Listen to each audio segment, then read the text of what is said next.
The voting process. Once you have been identified as the voter you claim to be, you would be given a ballot paper that is stamped at the back, top, and bottom halves in your presence. On the ballot paper, provision is made for you to vote twice. Once at the top section where you vote for the party or group of your choice in the proportional representation component, and once at the bottom section where you vote for the party, group, or individual of your choice in the first past the post or constituency component of the election. Make your mark in the box provided on the right of your choice. After you have voted, fold the ballot paper as shown by the election official, dip the first joint of your right index finger in the ink provided, and place the ballot paper in the ballot box that is there for this purpose. You would then have to peacefully depart the polling station. For more information, contact GCOM on 225-0277-9, 223-9653, email pro@gcom.org.gy, or visit GCOM's website at www.gcom.org.gy.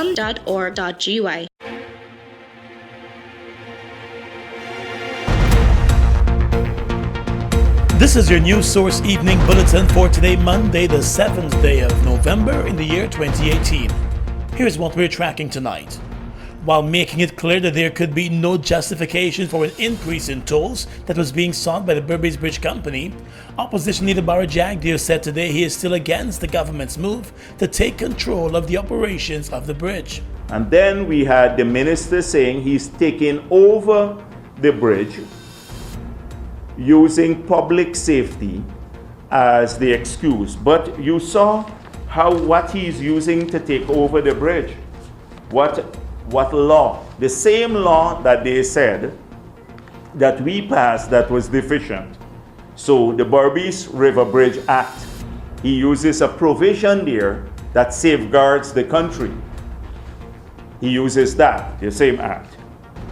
I don't believe 19 years is even practical. That's doubling the life of the extension. That bridge is supposed to come back to us free of cost in 20 years. To give it back to the shareholders for another 20 years, it's unbelievable. So I don't believe that you need to do that for another 19 years. Maybe 2 years or 3 years more so that you don't have any increase. And then the steep decrease in toll that should have taken place from 2017, if they had gone through with the original model to when the bridge is coming back, maybe they can see, okay, the toll don't need to be reduced. It can stay at the same level throughout the life of the agreement. But that model had the tolls coming down. The government has said there is no nationalization of the Berbice Bridge, and its move is covered by the act that established the bridge company. At his press conference this morning, Mr. Jagdeo also told reporters that he believes the move to take control of the bridge is a political ploy. And I suspect the takeover will last for the remaining 5 days before the elections, and immediately after we'll resume normal business. The toll would now be adjusted because it can't be justified. So let me quickly tell you my position once again. That if this issue about nationalization and taking over private property, we don't agree with it, because we are seeking similar models to construct other bridges and hydropower and everything else. The contract for the Berbice Bridge Company and all of the accompanying laws were done under the Jagdeo presidency. He admitted that the government has used the provision in the laws signed into effect by him as president to take control of the bridge. However, the opposition leader said the government, in its efforts to look out for the Guyanese people, should also be following the financial model that was left in place for the increasing of tolls by the bridge company.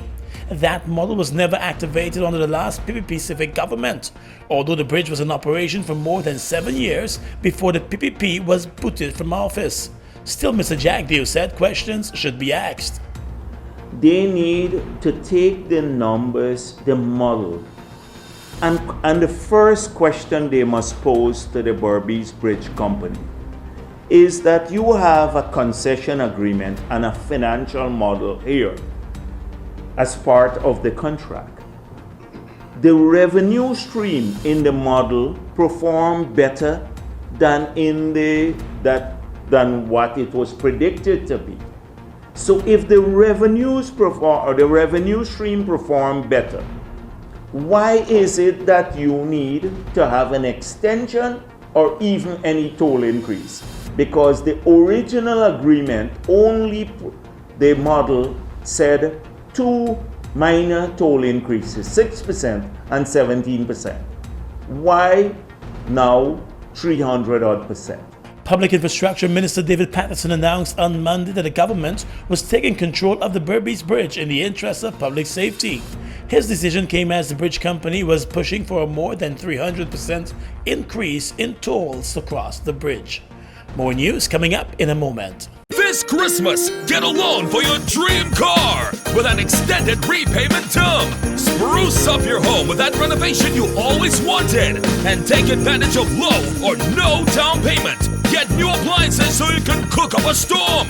You'll get same-day approval. Plus, you can win a getaway to a destination of your choice. Visit RepublicGuyana.com today to find out how. Republic Bank, we're the one for you.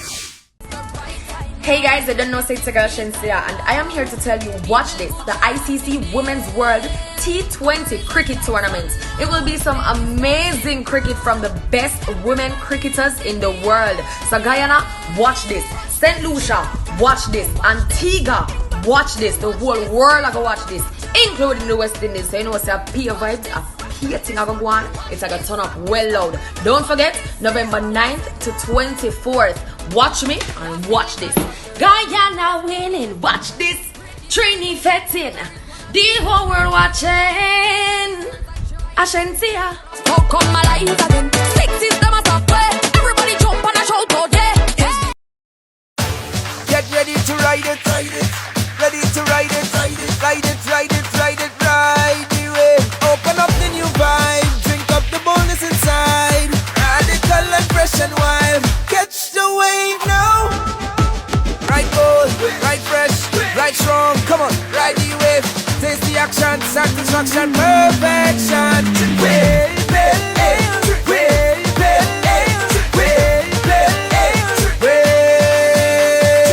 Ride the new wave of excitement sweeping Guyana. Wave Pale Ale, a premium, full-bodied, strong, and refreshing alcoholic brew, crafted to perfection for a bold, young, radical you. Don't settle for anything less. Catch a Wave Pale Ale and ride it today. Wave Pale Ale. Crafted to perfection. Welcome back. The Berbice Bridge Company has declared that it believes the order issued by the Minister of Public Infrastructure taking control of the operations of the bridge to be unlawful, but it still intends to comply with the order. In a statement yesterday, the company said it considers, based on legal advice, that the order is unlawful and ultra-virus under Section 11 of the Berbice River Bridge Act, on which it is based. The company has written to the minister requesting that he supplies the bridge company with a statement seeking the facts and reasons on which the order is based. The company has also said it will consider its options, which do not exclude a legal challenge to the order. But in the meantime, the bridge company noted that it considers that it has no alternative but to comply with the order issued by the minister, prohibiting the company from implementing any toll increases. The Ministry of Education has announced that all public schools will be closed on Monday, the 12th of November, to facilitate the hosting of local government elections. Schools will reopen their doors on the following day. Several public schools have been identified as polling stations for the local government polls, and in addition to that, several teachers across the country will be serving as election day officials for the Elections Commission. The Guyana Elections Commission has already started to place polling station notices and signs outside the various polling stations. Although public schools will be closed, local government elections day will not be a public holiday. At the Georgetown Magistrates Court this morning, a 42-year-old man from Station Street, Kitty, cried uncontrollably as he was charged and remanded to prison for allegedly engaging in sexual activity with a child below the age of 16. The incident is alleged to have occurred on Monday, November 5. The accused, Odinga Green, was charged under the Sexual Offences Act for having sexual activity with a girl below the age of 16. While members of the media were not allowed in court for the hearing, the accused emerged from the courthouse in tears, claiming that he would never do anything to harm the young girl, who he claimed he would assist by giving her money.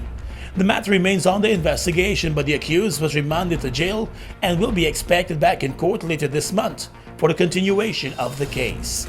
And finally tonight, a police constable who was part of the investigating team in the case against accountant Marianne Davey has found himself facing charges of his own in connection with the same matter. The 28-year-old police constable John Holder is one of the key witnesses in the attempted murder and possession of illegal firearm case against the woman. At the Georgetown Magistrates Court today, Holder was charged for allegedly attempting to pervert the course of justice by deviating from his original police statement in court. Holder, who appeared before Principal Magistrate Judy Latchman in shackles, was not required to enter a plea to the indictable charge. However, he was granted bail in the sum of $300,000 and ordered to return to court on November 20th. The charge sheet states that between the 10th of August and the 2nd of October this year, the police constable attempted to pervert the course of justice by deviating from the police statement dated May 13th in the matter of the police versus Marianne Davey.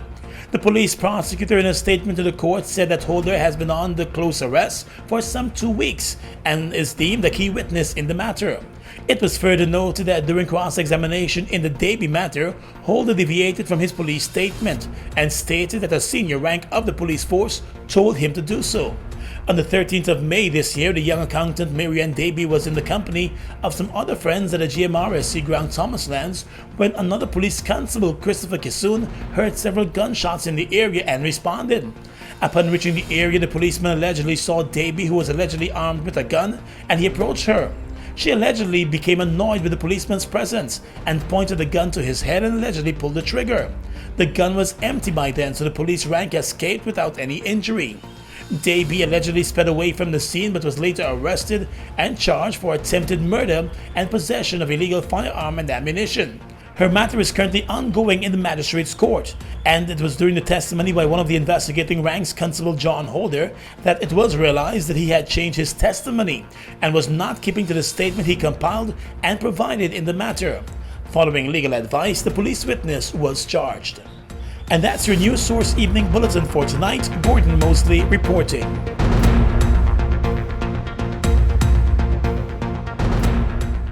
The voting process. Once you have been identified as the voter you claim to be, you would be given a ballot paper that is stamped at the back, top, and bottom halves in your presence. On the ballot paper, provision is made for you to vote twice. Once at the top section where you vote for the party or group of your choice in the proportional representation component, and once at the bottom section where you vote for the party, group, or individual of your choice in the first past the post or constituency component of the election. Make your mark in the box provided on the right of your choice. After you have voted, fold the ballot paper as shown by the election official, dip the first joint of your right index finger in the ink provided, and place the ballot paper in the ballot box that is there for this purpose. You would then have to peacefully depart the polling station. For more information, contact GCOM on 225-0277-9, 223-9653, email pro@gcom.org.gy, or visit GCOM's website at www.gcom.org.gy.